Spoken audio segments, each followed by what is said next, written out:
오늘의 사연 시작합니다. 안녕하세요. 오늘은 제가 예전에 다니던 직장에서 있었던 아름다운 기억을 꺼내서 이야기를 해볼까 합니다. 저와 그녀의 첫 만남이 이루어진 것은 아주 자연스러운 기회였어요. 그녀와 나는 같은 회사의 직원이었습니다. 나는 그때도 지금도 유부남이었기 때문에 가정이 있었고 아무 여직원들에게나 추파를 던지고 다니는 싸구려 꼰대가 아니었습니다. 아내와의 결혼 생활은 무척이나 만족스러웠고 그 전까진 제가 다른 생각을 할 이유가 없었어요. 그러다 새롭게 발령받은 근무지에서 미스 최를 만나게 되었고 그때부터 제 인생은 알 수 없는 방향으로 흘러가기 시작했습니다. 그 시절 본사에서 근무하다 정치 싸움에 휘말려 자천되다시피 한 저는 평소 같으면 절대 와볼 일 없는 엉뚱한 근무지로 발령이 나버렸고 회사에서 크게 주목하지 않는 곳이라 모든 게 부족했습니다. 인력도 부족해서 한 번에 여러 가지의 일을 수행해야 했으며 물자도 모자라고 회사 내의 지원과 관심도 없었어요. 그런 곳이지만 그곳의 부장만큼은 아주 열정적인 분이라 남직원뿐만 아니라 모든 여직원들까지 야근의 잔업을 매일같이 강요받고 있었습니다. 그런 이유로 저와 미스 채는 퇴근길에 지하철에서 자주 만났었고 저는 사내 직장 동료들과 필요 이상의 친분을 쌓는 것을 원하지 않았기 때문에 지하철에서 마주치더라도 가벼운 눈인사만 하는 사이였어요. 그날도 나는 늦게 퇴근하면서 지하철 빈자리에 앉아 핸드폰을 보고 있었고 마침 다른 곳에 자리가 없고 딱 제 옆 한 자리만 남았었기 때문에 미스 최가 제 옆자리에 앉게 되었습니다.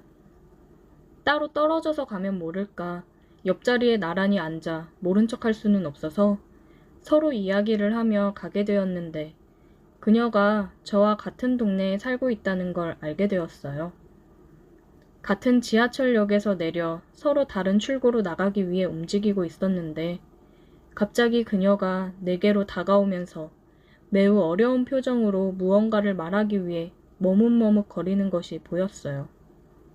어렵게 꺼낸 그녀의 말은 지갑을 회사 책상 속에 두고 왔기 때문에 마을버스를 갈아타고 가야 하는데 돈이 없다고 하더라고요.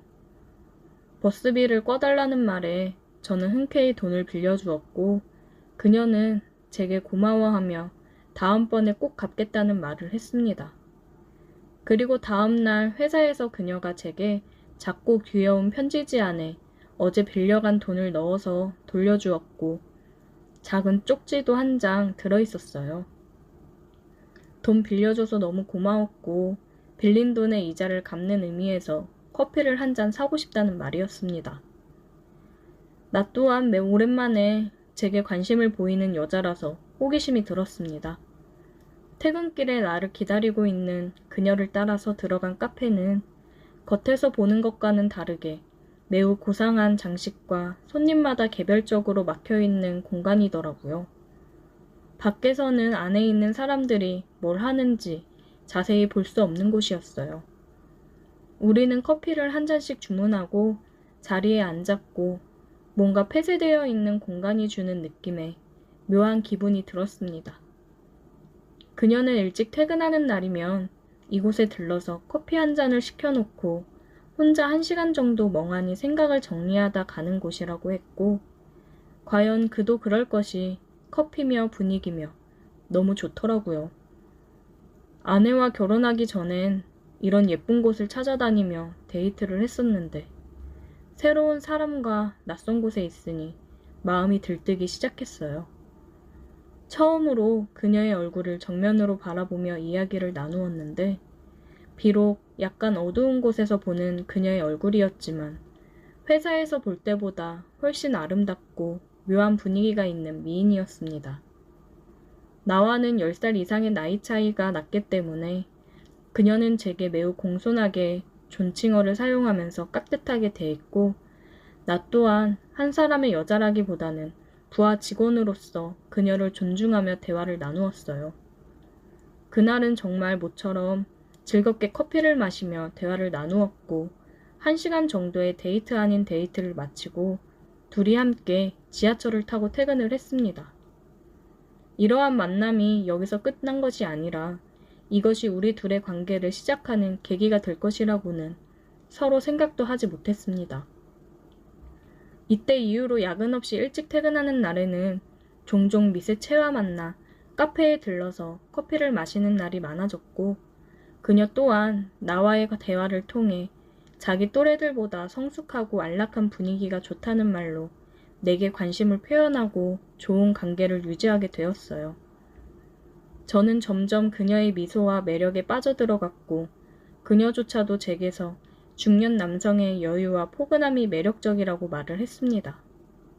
이러한 만남이 시간이 지나 점점 발전하면서 우리는 결국 카페가 아닌 다른 곳에서의 만남도 이어나갔고 회사 사람들의 눈이 닿지 않는 먼 곳으로 가서 종종 데이트도 즐기곤 했습니다. 아내에게는 회사가 바빠서 매일 야근을 해야 한다는 말을 해두고 일주일에 2번 이상은 꼬박꼬박 그녀와 데이트를 즐겼어요. 그렇다고 가정에 소홀하거나 아내를 사랑하는 마음이 줄어든 건 절대로 아니었습니다.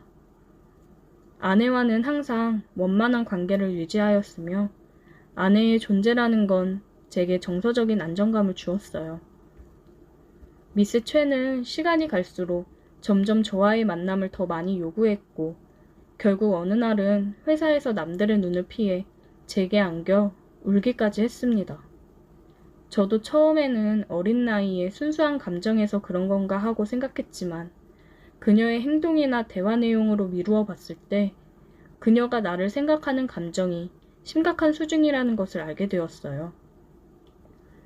그저 서로가 좋은 감정으로 가끔 커피를 마시고 데이트를 하는 정도로 생각했는데 그녀는 제게 그 이상의 무언가를 항상 원하고 있었습니다.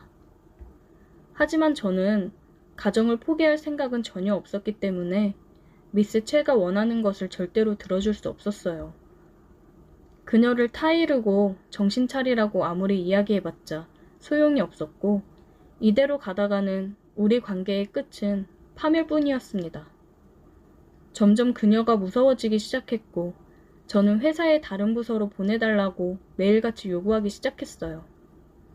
마침 본사에서 정치 싸움이 어느 정도 끝나고 저를 다시 불러들이는 덕분에 미스 최와 떨어져 있을 수 있었어요. 그때는 정말로 미스 최가 너무 부담스럽고 무서웠기 때문에 잘됐다는 생각뿐이었습니다. 아내에게 너무 미안한 마음도 들었고 어차피 이루어질 수 없는 사이라면 더 늦기 전에 빨리 정리하는 게 맞다는 생각이었어요. 제가 본사로 다시 발령이 난 이후로도 미스 최는 저희 동네 지하철역에서 자주 마주치게 되었고 만날 때마다 제게 안겨 눈물을 흘리는 바람에 상당히 곤란한 적이 한두 번이 아니었습니다. 동네 사람들 중에 혹시라도 저를 아는 사람을 만날까봐 무서웠고 결국 어쩔 수 없이 몇 년 만에 다시 제 차를 끌고 출근을 해야 했습니다. 그동안은 교통체증이 싫어서 지하철을 이용했었는데 미스 최와 마주치지 않기 위해서라면 어쩔 수 없었어요. 제 차를 타고 출퇴근을 하기 시작한 뒤로 저는 미스 최를 다시 만날 수 없었고 시간이 꽤 많이 지난 지금은 아마도 미스 최도 다른 남자를 만났을 거라 생각합니다. 서로 간의 좋은 마음은 확인할 수 있었지만 좋은 관계로 발전하기에는 제가 이미 가정이 있는 유부남이라 어쩔 수 없었네요.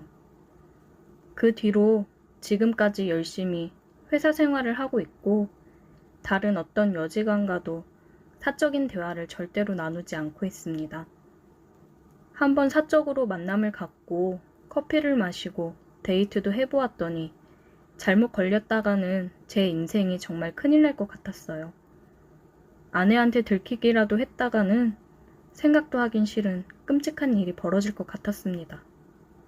지루한 일상에 마음 맞는 여자랑 대화도 하고 데이트를 하면서 꿈 같았던 시간이었는데 이제 꿈에서 깨어나야 할 것 같네요. 가정에나 충실해야겠습니다. 오늘의 사연 여기까지입니다. 오늘도 들어주셔서 감사해요. 구독, 좋아요, 알림 설정